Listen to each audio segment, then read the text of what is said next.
Tim, and I play guitar in the band Underoath.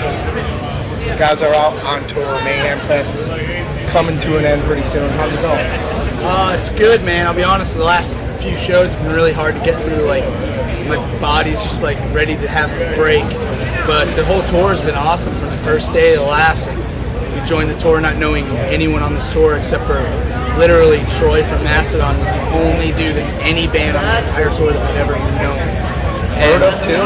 Not heard of. No, Okay. we've heard of the bands and played with some of them at like festivals, but never met. So we kind of joined up with like all new faces, and now we're leaving 6 weeks later with like all new friends and a lot of cool new bands that we found out about. So it's sweet. Diversity of the tour with all the bands. You think it was good to have it this diverse?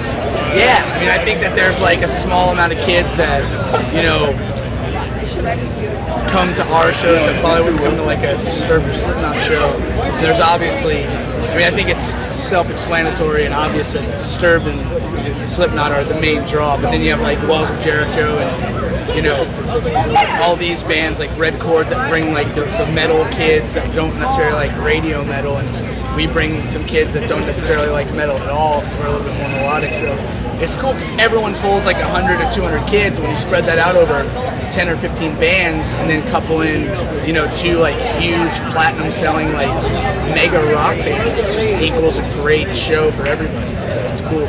Everyone's playing in front of everyone's kids. You guys play the same set list every night? Yeah, we play the same set every night. There's not enough time to really change or make variations. It's 35 minutes in and out, 7 songs, so we do it best of what we got.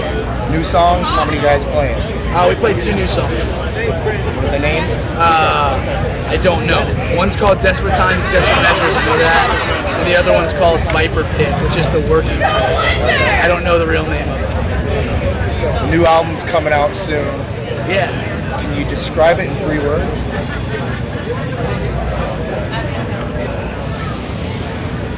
Heavy, ambient, and layered.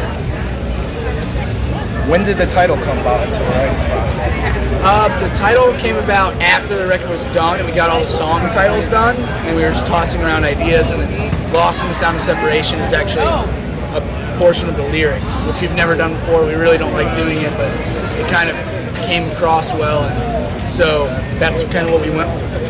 Who came up with it?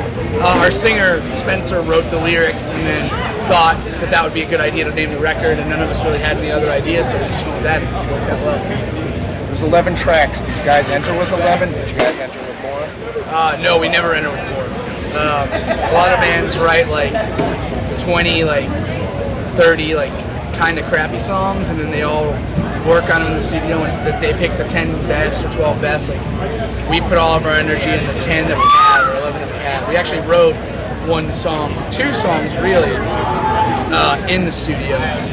We went in with 9 complete songs, and Chris, our keyboardist, had an idea, and he worked on that song from the beginning to the end, and then Spencer and I wrote a song in the studio one night, and then a week later tracked it. And it turned out to be one of my favorite songs on the record. So overall, it was a pretty smooth process. But yeah, we always have less songs that we need, not more. Pressure in the studio this time? Not really. This is the least pressure that we felt in the studio in a while. We kind of went back with the same producers that produced our last record, and we went into a studio in Atlanta that was really comfortable, and Atlanta's a really comfortable city for us. And overall, it just felt a lot more comfortable, and we've all been playing so long together that we all kind of just really fed off each other in a really cool way, so it worked out well. You guys are coming out with 3 different packages for this album. Yep. Talk a little bit about how that all came in. Yeah, I mean, as we all know, like, the digital realm is kind of changed things a lot for the better. The same way like gas prices and stuff are affecting bands, I think that's affecting music in a really cool way too, because it's kind of weeding out a lot of the fat, and I think like we're seeing a lot of like bands kind of going through different changes, and things are getting a lot more localized, and people are playing like local and regional shows, can't afford to tour a lot, and like it's kind of building like, you know, local scenes up, which we've all lost in the past few years because everyone just gets an agent, gets on a label, and just leaves and never comes back. So that's really cool. Same with like physical media.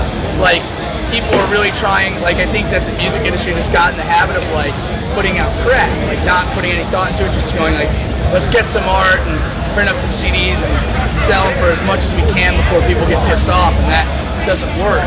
And, you know, now it's kind of at a point where the labels are willing to invest time and money and work with the artists to find really cool ways of, like, making each record a special record to have. And it's more going back to, like, collectible style like things, not so much like just everyone wants a CD, because no one wants a CD. Like, now with an iPod and with the hard drives in your computers and everything they're coming out with now, it's like all a CD does is take up space and make garbage. So I mean, even in an environmental standpoint, like, digital media makes a lot of sense. So it's one of those things where we just kind of took the road of, like, yeah, kids will buy the record, but, you know, people that really support our band would rather have more than just a record and have the digital copy. So I'm sure everyone that buys a record will then burn it and, like, you know, give it to their friends, and it's going to be distributed via digital medium anyway. So we kind of really worked hard at, like, coming up with different ideas to make each physical package of the record really special, and depending on what tier of a collector you are or an interest in our band you are, there's something to please everyone. You guys have one song up on MySpace. You're gonna have another one up soon for the fans? Yeah, we're probably gonna put one up next week, hopefully. And yeah, we're really excited about that. And then yeah, the next week after that, the record comes out. What's next for the band? We get home after this tour. We have 7 days off, and we go to Mexico City, and then we play a CD release show in New York, and then in Toronto the next day, and then we fly overseas. We do Europe, UK, South Africa, Australia, and Hawaii, and then we come back and have like 10 days off, and then do a full US tour, so we'll be back. The fans want to check out what dates they're coming to the town. What's the best place to go for it? MySpace.com/Underoath, or our website, underoath777.com. If I missed anything, time to take it over. No, just thanks for watching, and thanks for doing the interview. Cool. Thanks for your time. Sweet, man. Thank you. Appreciate it.